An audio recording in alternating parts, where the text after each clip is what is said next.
ابن ابی نجیح نے بیان کیا، ان سے مجاہد نے، ان سے عبد الرحمن بن ابی لیلہ نے، اور ان سے علی رضی اللہ عنہ نے بیان کیا کہ نبی کریم صلی اللہ علیہ وسلم نے مجھے حکم دیا تھا کہ ان قربانی کے جانوروں کے جھول اور ان کے چمڑے کو میں خیرات کر دوں جنہیں قربانی کیا گیا تھا۔ صحیح بخاری حدیث نمبر 2299۔ لیث نے بیان کیا، ان سے یزید نے، ان سے ابو الخیر نے، اور ان سے عقبہ بن عامر رضی اللہ عنہ نے کہ نبی کریم صلی اللہ علیہ وسلم نے کچھ بکریاں ان کے حوالے کی تھیں تاکہ صحابہ رضی اللہ عنہم میں ان کو تقسیم کر دیں۔ ایک بکری کا بچہ باقی رہ گیا۔ جب اس کا ذکر انہوں نے حضرت صلی اللہ علیہ وسلم سے کیا تو آپ نے فرمایا کہ اس کی تو قربانی کر لے۔ صحیح بخاری حدیث نمبر 2300۔ یوسف بن ماجشون نے بیان کیا، ان سے صالح بن ابراہیم بن عبد الرحمن بن عوف نے، ان سے ان کے باپ نے، اور ان سے صالح کے دادا عبد الرحمن بن عوف رضی اللہ عنہ نے بیان کیا کہ میں نے امیہ بن خلف سے یہ معاہدہ اپنے اور اس کے درمیان لکھوایا کہ وہ میرے بال بچوں یا میری جائیداد کی جو مکے میں ہے حفاظت کرے، اور میں اس کی جائیداد کی جو مدینے میں ہے حفاظت کروں۔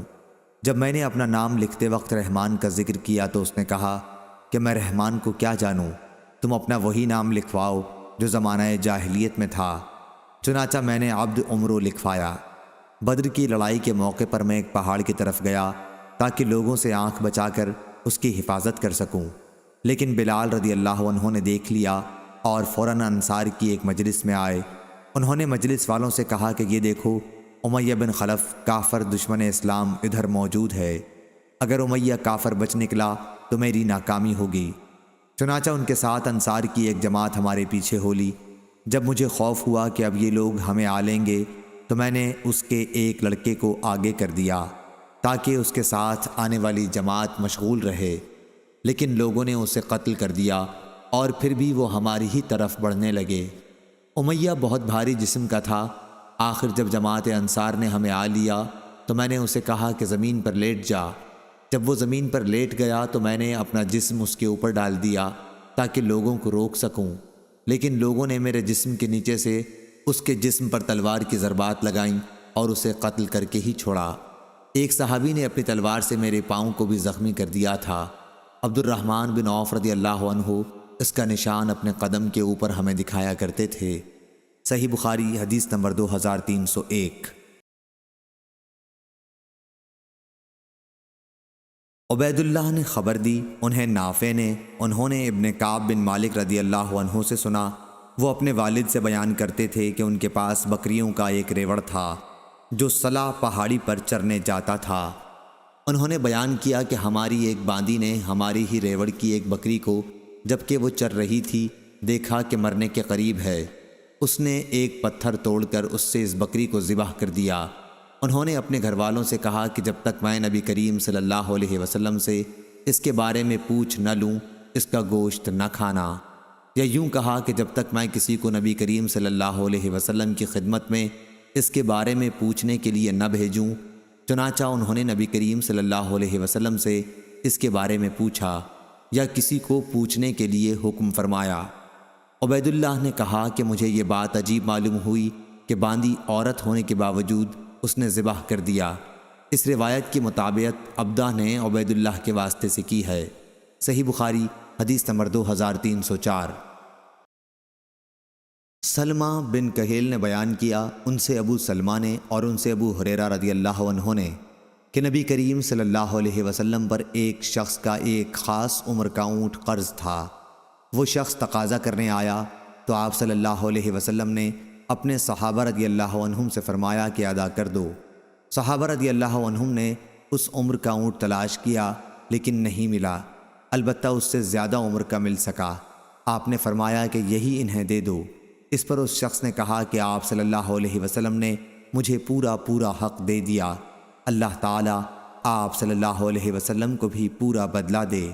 پھر نبی کریم صلی اللہ علیہ وسلم نے فرمایا کہ تم میں سب سے بہتر وہ لوگ ہیں جو قرض وغیرہ کو پوری طرح ادا کر دیتے ہیں۔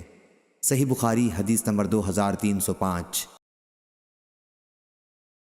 سلمہ بن کہیل نے بیان کیا، انہوں نے ابو سلمہ بن عبد الرحمن سے سنا اور انہوں نے ابو ہریرہ رضی اللہ عنہ سے کہ ایک شخص نبی کریم صلی اللہ علیہ وسلم سے اپنے قرض کا تقاضا کرنے آیا اور سخت سست کہنے لگا۔ صحابہ کرام رضی اللہ عنہم غصہ ہو کر اس کی طرف بڑھے، لیکن آپ صلی اللہ علیہ وسلم نے فرمایا کہ اسے چھوڑ دو، کیونکہ جس کا کسی پر حق ہو تو وہ کہنے سننے کا بھی حق رکھتا ہے۔ پھر آپ صلی اللہ علیہ وسلم نے فرمایا کہ اس کے قرض والے جانور کی عمر کا ایک جانور اسے دے دو۔ صحابہ رضی اللہ عنہم نے عرض کیا، یا رسول اللہ صلی اللہ علیہ وسلم، اس سے زیادہ عمر کا جانور تو موجود ہے لیکن اس عمر کا نہیں۔ آپ صلی اللہ علیہ وسلم نے فرمایا کہ اسے وہی دے دو، کیونکہ سب سے اچھا آدمی وہ ہے جو دوسروں کا حق پوری طرح ادا کر دے۔ صحیح بخاری حدیث نمبر 2306۔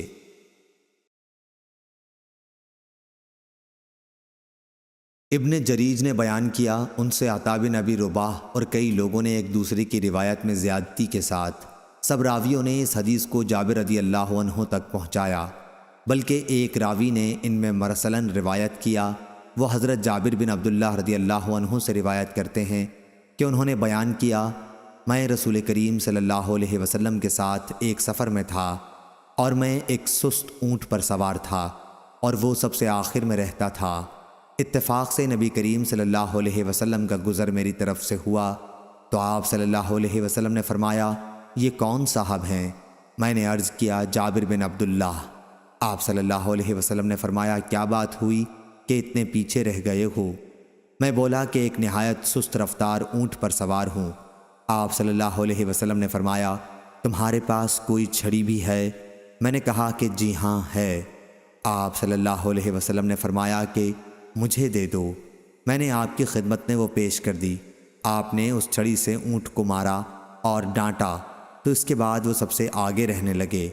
حضرت صلی اللہ علیہ وسلم نے پھر فرمایا کہ یہ اونٹ مجھے فروخت کر دے۔ میں نے عرض کیا کہ یا رسول اللہ صلی اللہ علیہ وسلم، یہ تو آپ ہی کا ہے، لیکن آپ نے فرمایا کہ اسے مجھے فروخت کر دے۔ یہ بھی فرمایا کہ 4 دینار میں اسے میں خریدتا ہوں، ویسے تم مدینے تک اسی پر سوار ہو کر چل سکتے ہو۔ پھر جب مدینے کے قریب ہم پہنچے تو میں دوسری طرف جانے لگا۔ آپ صلی اللہ علیہ وسلم نے دریافت فرمایا کہ کہاں جا رہے ہو؟ میں نے عرض کیا کہ میں نے ایک بیوہ عورت سے شادی کر لی ہے۔ آپ نے فرمایا کہ کسی باکرہ سے کیوں نہ کی کہ تم بھی اس کے ساتھ کھیلتے اور وہ بھی تمہارے ساتھ کھیلتی۔ میں نے عرض کیا کہ والد شہادت پا چکے ہیں اور گھر میں کئی بہنیں ہیں، اس لیے میں نے سوچا کہ کسی ایسی خاتون سے شادی کروں جو بیوہ اور تجربہ کار ہو۔ آپ صلی اللہ علیہ وسلم نے فرمایا کہ پھر تو ٹھیک ہے۔ پھر مدینہ پہنچنے کے بعد آپ صلی اللہ علیہ وسلم نے فرمایا کہ بلال، ان کی قیمت ادا کر دو اور کچھ بڑھا کر دے دو۔ چنانچہ انہوں نے 4 دینار بھی دیے اور فالتو ایک قیراط بھی دیا۔ جابر رضی اللہ عنہ کہا کرتے تھے کہ نبی کریم صلی اللہ علیہ وسلم کا یہ انعام میں اپنے سے کبھی جدا نہیں کرتا۔ چنانچہ نبی کریم کا وہ قیراط جابر رضی اللہ عنہ ہمیشہ اپنی تھیلی میں محفوظ رکھا کرتے تھے۔ صحیح بخاری حدیث نمبر 2309۔